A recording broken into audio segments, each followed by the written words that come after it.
जय श्री राम। कैसे हैं आदरणीय मित्रों आप? मैं लक्ष्मीपुत्र डॉक्टर कुमार गणेश जयपुर बीकानेर से प्रणाम। हाजिर हूँ आपकी सेवा में हमेशा की तरह, बिल्कुल मुस्तैदी से ताजा तरीन होकर आज का किस्सा लेकर। मित्रों, राजनीति में जितनी रुचि लें उतनी ही ये और रुचिकर लगती है। वैसे तो ये कहा गया है कि जिस बात पर जितना ध्यान देंगे वो उतनी ही रहस्यमयी होती जाती है, लेकिन राजनीति तो कुछ एक अलग ही रंग लिए रहती है। आज मैं आपको जो किस्सा सुनाने जा रहा हूँ, और आप ये भी ध्यान रखिए कि जो किस्से हैं वे कहानियां नहीं है, किस्से हैं, सत्य घटनाएं हैं, सत्य बातें हैं। कहीं कहीं तो मैं संकेत करता हूँ और अधिकतर जगह साफ सीधी सी बात करता हूँ, नाम और घटना का उल्लेख करते हुए। तो आज मैं आपको ले चलता हूँ 80 के दशक के मध्य में। और आप मुझे ले चलिए कि अगर अभी भी आपने चैनल सब्सक्राइब नहीं किया है तो कर लीजिए, घंटी का चिन्ह दबा दीजिए। इस वीडियो को लाइक कीजिए, करवाइए, आगे बढ़ाइए, बढ़वाइए, पसंद कीजिए, समर्थन दीजिए, आशीर्वाद भी दे सकते हैं आप अपने इस वीडियो का इस तरीके से, इन बातों के माध्यम से। 1984 में 31 अक्टूबर को जब उस समय की प्रधानमंत्री इंदिरा गांधी जी की हत्या हुई और उसके बाद में तत्काल गद्दी पर बिठाया गया था राजीव गांधी को, जबकि ऐसा कहा जाता है कि वे इच्छुक भी नहीं थे राजनीति में आने के, और ये पद-वद लेने के तो बिल्कुल भी नहीं थे। वो तो उनके भाई संजय गांधी सांसद बनते ही कुछ ही महीनों के भीतर जब उनकी देहांत की बात आ गई थी, उनकी मृत्यु हो गई थी दुर्घटना में, तो माता का साथ देने के लिए कहते हैं कि राजीव गांधी मजबूरी में अमेठी से सांसद बने, वो एक और बात थी। लेकिन कुल मिलाकर खैर प्रधानमंत्री तो बन गए ना, बन गए तो बन गए भाई, जब बन गए तो निभाओ उसे। तो फिर वो दिसंबर में 31 दिसंबर क्षमा कीजिए, 31 दिसंबर 1984 से फिर राजीव गांधी प्रधानमंत्री बने, और वे प्रधानमंत्री आपको पता है 1989 तक रहे। फिर उन्हीं के साथ ही बागी होकर जो दूसरे दल में चले गए विपक्ष में, वो वीपी सिंह बने। खैर वीपी सिंह की बात, उनके किस्से फिर कभी।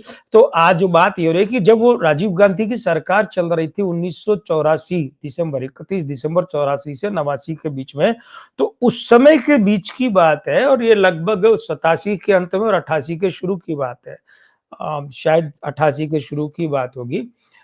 तो क्योंकि मैं जो किस्सा बता रहा हूँ उस किस्से के छप जाने के बाद कुछ दिनों बाद जो है वो 3 अप्रैल 1988 के धर्मयुग के अंक में बात छपी थी, तो कुछ दिन पहले हो चुका था ऐसा। हुआ ये कि उस समय का एक ऐसा धुरंधर अखबार था, धुरंधर संपादक का धुरंधर अखबार जो अंग्रेजी में निकलता था, वो संपादन उस अंग्रेजी एडिशन का, संस्करण का करते थे, कि वो अखबार राजीव गांधी की सरकार के खिलाफ था। मतलब यूँ समझ लीजिए कि अ, बाद में जाकर जो इस दरमियान बीच में भी ऐसा हुआ था, वो जो बोफोर्स नाम का जिन था, तो बोफोर्स घोटाले को लेकर जो सबसे ज़्यादा बकिया उधेड़ी सरकार की, वो उसी अखबार ने। आप चाहे तो मैं यहाँ नाम भी ले सकता हूँ। वो अखबार था इंडियन एक्सप्रेस, और उसके संपादक थे रामनाथ गोयनका। ठीक है? चित्रा सुब्रमण्यम के आलेख वगैरह आपको याद है क्या? हिंदू वाली, द हिंदू वाली, वैसे अखबार वाले, है ना? तो गुरुमूर्ति का भी बहुत बड़ा रोल था बोफोर्स वाले मामले में। खैर, तो बात है 1988 की, 88 के शुरुआती जो 2 ढाई महीने हैं, उनकी बात है। 2 ढाई भी नहीं, लगभग डेढ़ 2 महीने की बात है। तो इंडियन एक्सप्रेस में एक खबर छपी, और वो खबर छपने के बाद कोलाहल मच गया भारत की राजनीति में। शुरू-शुरू में तो ध्यान नहीं दिया गया था, लेकिन कुछ दिनों बाद वो एक अच्छा खासा बवाल मच गया, बहुत बड़ी चर्चा का विषय वो बन गया। क्या हुआ था? कांग्रेस में कमलनाथ नाम के एक नेता हैं, अब भी मौजूद हैं, और अब लगभग किनारे कर दिए गए हैं, रिटायर जैसे ही हो गए हैं। 18 नवंबर 1946 को कमलनाथ जन्मे थे। अब थोड़ा-सा एक बार रुक जाइए, कमलनाथ जी के बारे में आपको बता देता हूँ। कमलनाथ जी के लिए ये कहा जाता था एक समय में कि 70 के दशक के आधे के बाद फिर 80 में और उसके बाद भी कि इंदिरा जी उन्हें अपना तीसरा बेटा मानती थी। राजीव गांधी, संजय गांधी के बाद कमलनाथ। ये बहुत बड़ी बात होती है कि तीसरा बेटा, बेटों का दोस्त वगैरह नहीं। उसमें तो जगदीश टाइटलर वगैरह हुआ करते थे। तो दून स्कूल के संजय गांधी के सहपाठी थे और छिंदवाड़ा से लगातार जीतने का, पौने दर्जन बार जीतने का इनका रिकॉर्ड था। हुआ ये कि जब 2018 के मध्य प्रदेश विधानसभा चुनाव के परिणाम आए, तो भारतीय जनता पार्टी को बहुमत नहीं मिला और एक आध शायद 2-1 सीट दूर कांग्रेस रह गई थी। उसने वो बीएसपी के समर्थन से सीट जुटा ली और कमलनाथ मुख्यमंत्री बने 17 दिसंबर 2018 को और 23 फरवरी 2020 तक रहे। अब ये जो समयांतराल था लगभग सवा साल भी पूरा नहीं हुआ, लेकिन मोटे तौर पर मान लेते हैं कि इतना था। तो अब ये जो था 14 महीने का समय, इसके बाद शिवराज सिंह चौहान बने और फिर कमलनाथ को पद से हटना पड़ा। कमलनाथ के यहाँ से लगभग 24 एमएलए टूटकर ज्योतिरादित्य सिंधिया के साथ गए। अब ये नाम ध्यान रखिएगा आप, कौन सा? ज्योतिरादित्य सिंधिया। ये आज के इस किस्से के सिलसिले में ये नाम आपके बहुत काम आएगा। ये नाम याद रखिएगा कि कमलनाथ सरकार किसने गिराई। पलटकर यूं कह लीजिए कि कमलनाथ सरकार किसके कारण गिरी? ज्योतिरादित्य सिंधिया के कारण। ये ध्यान रखिएगा, ये बहुत काम की बात है। आज ज्योतिरादित्य सिंधिया जो है, ऐसा कहते हैं कि ये बात हुई थी कि सब वो चाहते थे मुख्यमंत्री मुझे बनाओ और वो बनाया नहीं जा रहा था। पहले ही नहीं बनाया और बीच में वो चाहते थे कि अब कमलनाथ जी को विदा करके अब तो मुझे बनाओ, वो भी नहीं हो रहा था। तो ये भाजपा के साथ मिले और एक वो कोड़े में खाजी हो गई थी कि 2018 में 17 दिसंबर को कमलनाथ को मुख्यमंत्री बना दिया कांग्रेस ने और फिर मई में अपने ही सहायक से ज्योतिरादित्य सिंधिया लोकसभा का चुनाव हार गए। बहुत अपमानजनक अवस्था थी, दुकान बंद होने की नौबत आ गई थी, मुहावरे की भाषा में कहें तो। तो अब वो जो स्थिति थी कि ये कमलनाथ, तो कमलनाथ उस दरमियान जो है, उस समय भी बड़ा नाम था कमलनाथ का और कमलनाथ 80 के बाद 84 में भी जीत कर आए थे। तो जबकि धाकड़ बहुमत मिला था, इंदिरा जी की हत्या की सहानुभूति की एक बड़ी लहर चली थी, उसमें कमलनाथ छिंदवाड़ा से जीते थे दूसरी बार। तो वो इंडियन एक्सप्रेस अखबार में खबर छपी कि कमलनाथ के दुबई के बैंकों में खाते हैं और खाता नंबर ये है। अब इतना सटीक मामला था, इतनी सटीक जानकारी थी। अब ये तो बड़ी उनके लिए असहजता वाली बात हो गई, क्योंकि राजनेता और अवैध प्रेम संबंध, राजनेता अपनी आमदनी और आदमी अपना अवैध प्रेम संबंध क्या करता है कभी जाहिर नहीं होने देता। अब लेकिन कमलनाथ के बारे में तो भाई ऐसा ही नहीं कि सिर्फ बैंक विदेशी में, मतलब दुबई में खाते हैं बैंक में, इतना नहीं, कौन सी बैंक में किस नाम से खाता है और उसका नंबर क्या है, खाता नंबर, ये भी छप गया। तो अब ये तो कमलनाथ कह नहीं सकते थे कि नहीं भाई मेरा तो कोई खाता नहीं है दुबई में बैंक में।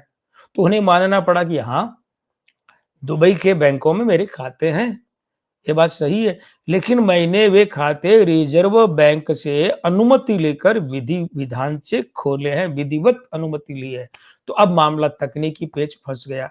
तो खैर वो बात तो तकनीकी बात आ गई और आप जानते हैं इस देश में तकनीकी मसले जब आते हैं तो फिर वो बातें कैसे ठंडी पड़ जाती है और बाद में लोग उसे भूल भी जाते हैं और वो किनारे कर दी जाती है। तो ये मसला ज्यादा वैसे आगे सिरे चढ़ा नहीं।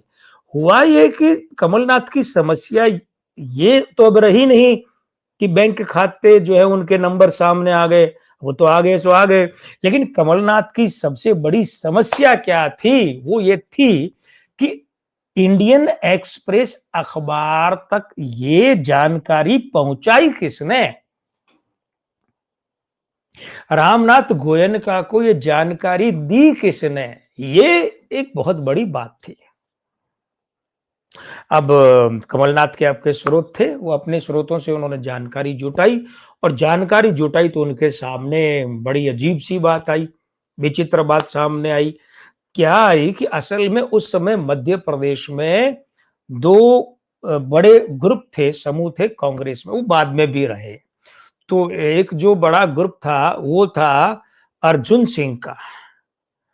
दिग्विजय सिंह उस दरमियान कहीं झूल रहे थे, बाद में उनका अपना एक ग्रुप बन गया। दूसरा जो ग्रुप था, वो था कमलनाथ। एक था अर्जुन सिंह का और दूसरा था, वो था माधवराव सिंधिया का। अब ध्यान ये दीजिए कि चुरहट बहुत छोटी रियासत है और उसके राजा अर्जुन सिंह राजा कहलाते थे। जैसे कि राघवगढ़ एक छोटी रियासत है, तो उसके दिग्विजय सिंह राजा कहलाते हैं, लेकिन सामंत और महाराज कहलाते हैं माधवराव सिंधिया, कहलाते थे माधवराव सिंधिया। तो और कमलनाथ तो इन रियासतों में कहीं नहीं थे, तो कमलनाथ अर्जुन सिंह के खेमे में थे। और अर्जुन सिंह और माधवराव सिंधिया की अदावत को सारे कांग्रेसी जो आज जानते हैं, उन्हें पता है, और उस वक्त के थे वो सब जानते थे। मध्य प्रदेश की राजनीति के जानकार सब जानते हैं कि क्या अदावत थी और कितनी गहरी थी। अर्जुन सिंह के बारे में एक बात मैं यह कहता चलूं कि उनके लिए कहा जाता था कि वो कितने चतुर और चालाक हैं कि पता नहीं नारायण दत्त तिवारी ने कहा था या कमलापति त्रिपाठी ने, किसी ने कहा था कि अर्जुन सिंह के दिमाग में एक तरफ से सीधी कील डालो ना, तो इधर से वो कील पेच बनकर निकलती है। इतनी रणनीतियां उनके दिमाग में चलती है। खैर, अर्जुन सिंह ने अपने जीवन के आखिरी समय में जाकर एक किताब भी लिखी थी, मोहे कहाँ विश्राम। वो फिर कभी पढ़ूंगा तो उसके बारे में भी आपको बताऊंगा। तो मोटे तौर पर बात क्या रही कि कमलनाथ जो है, उन्हें पता चला कि ये अखबार में उनके दुबई के बैंकों के खातों की सटीक जानकारी खाता नंबर के साथ ये दी थी माधवराव सिंधिया ने। इसीलिए मैंने कहा कि ज्योतिरादित्य सिंधिया नाम को आप याद रखिएगा। माधवराव सिंधिया ने, कमलनाथ के अनुसार, ये ध्यान रखिएगा, हम नहीं कह रहे हैं, ये 3 अप्रैल 1988 के धर्मयुग में है, और ये कमलनाथ ने कहा। किसे कहा? 2-3 संपादकों को भी कहा, बड़े संपादकों को, कि भाई माधवराव जी ने ये सारी जानकारी है ना, वो वहां उस अखबार तक पहुंचाई है। तो ये कांग्रेस की जो आपस की रणनीति थी, रणनीति कहें, राजनीति कहें, उठा-पटक कहें, खींचा-तानी कहें, कांग्रेस के अपने अंदरूनी 36 के आंकड़ों का परिणाम ये था कि कमलनाथ के दुबई के बैंक खातों की डिटेल छप गई। और सब जानते हैं कि कमलनाथ मध्य प्रदेश की राजनीति में आज भी बहुत बड़ा नाम है। हमारे लिए तो आपका नाम मित्रों सबसे बड़ा है, क्योंकि ये चैनल आपका है, आप इस चैनल के हितैषी हैं, और उसके लिए आवश्यक है कि आप ये चैनल सब्सक्राइब करें। आपका जो आशीर्वाद है तभी मिलेगा चैनल को। अगर नहीं किया है सब्सक्राइब तो कर लीजिए, घंटी का चिन्ह दबाइए, वीडियो लाइक कीजिए, आगे कीजिए, करवाइए, पसंद कीजिए, करवाइए, आगे बढ़ाइए। मित्रों को भी, अपने परिवारजनों को भी जोड़िए इसमें। और आप ये काम करें, तब तक मैं ये काम करता हूँ, दूसरा वीडियो लेकर आता हूँ। अगले वीडियो में हाजिर होता हूँ। मैं लक्ष्मीपुत्र डॉक्टर कुमार गणेश, जयपुर बीकानेर से। जय श्री राम, प्रणाम।